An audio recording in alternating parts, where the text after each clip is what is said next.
Hello and welcome to my Friday gua sha video, and here we are in the forest again.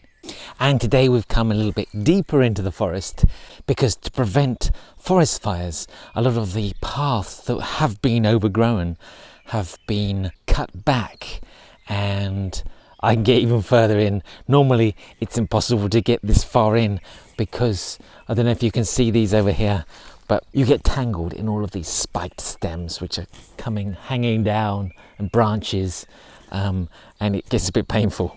So if you listen, here we are in mid-morning. This is the sound of the forest. So today let's have a look at why, if you've got something wrong with your head or your neck, why you should treat your back.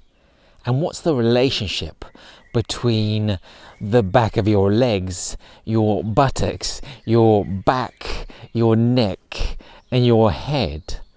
So let's have a look at that. So don't forget to like this video and subscribe to this channel, and you can get access to all of my videos on a Friday. And don't forget to give me any suggestions that you'd like me to cover in any of the Friday videos. And that could be anything that you would like more of an explanation about. And so what I'm explaining to you now is equally applicable to facial gua sha, especially when you're dealing with the forehead, the upper eyelids, the eyebrows, and basically everything above your eyes is connected with what I'm talking about today. And it's a little bit, I'm giving you a little snippet of the good stuff about gua sha. And it really isn't that complicated. It really changes how you view and what you do with gua sha. So if you look at any channel map, you'll see that it's the bladder channel, which is going all the way down your back and over the top of your head. So when you're doing gua sha, when you're actually putting the tool and you're scraping into the connective tissue and the muscle areas, you're making a change in this bladder channel.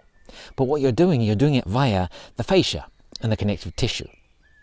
And there's some very interesting parts to it. So for example, the whole thing is being tensioned, going all the way down your back, over the top of your head, all the way down to your little toe. So it's being tensioned in basically one big line, but especially in certain areas.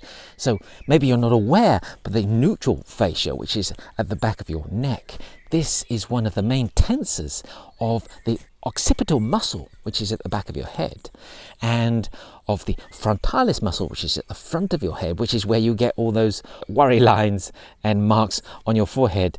And in between those, at the top of your head, is the galea aponeurotica, which is the superficial cranial fascia.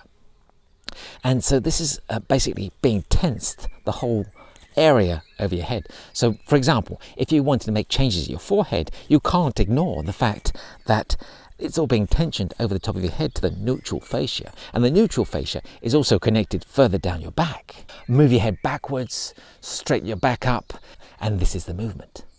So the neutral fascia comes into the base of the occiput and is also connected with all of those muscles which are down the side of your spine. The multifidus and the longissimus muscles, which are by the side of your spine. So they're all connected, coming all the way down to your buttock muscles, your glutes, and then coming down the back of your thighs, where you've got the big chunky muscles like the biceps femoris, the semimembranosus, the semitendinosus. And then these come into your lower leg, which is the gastrocnemius, and then coming down the side, the lateral side of your foot to your little toe. So basically this is all one line. So if you look on a channel map, you'll see that there's a nice line looking a bit like a subway map, going all the way down from your from bladder 1, which is right next to your eye, over the top of your head, coming down your back, coming down to your little toe. And so what we're looking at here is actually what's happening in the fascia and the muscle, which is basically part of that system, but on a much wider scale. And with gua sha, we're more interested in that than these fine lines which are on these maps. So if I want to make changes to my forehead area, hint, this is a big hint, then I've got to treat my neck, my back, and any tension in the bladder channel. If you've got a headache, in particular if it's at the back of your head, but also at the front of your head, treat the bladder channel, treat the back of the legs, treat the neck, the back of the neck. Basically, anything going on in your head is going to be connected with the rest of your body. So you need to get away from this idea. So if there's a problem in my head, I've got to treat my head. Maybe not. And so places where the fascia meet certain muscles and there's an interconnection with different fascias, that's often the place of acupuncture points, or in gua sha refer more to areas. And then you can pinpoint these areas and then really target treatments. But that's for another video. In fact, that's part of my course.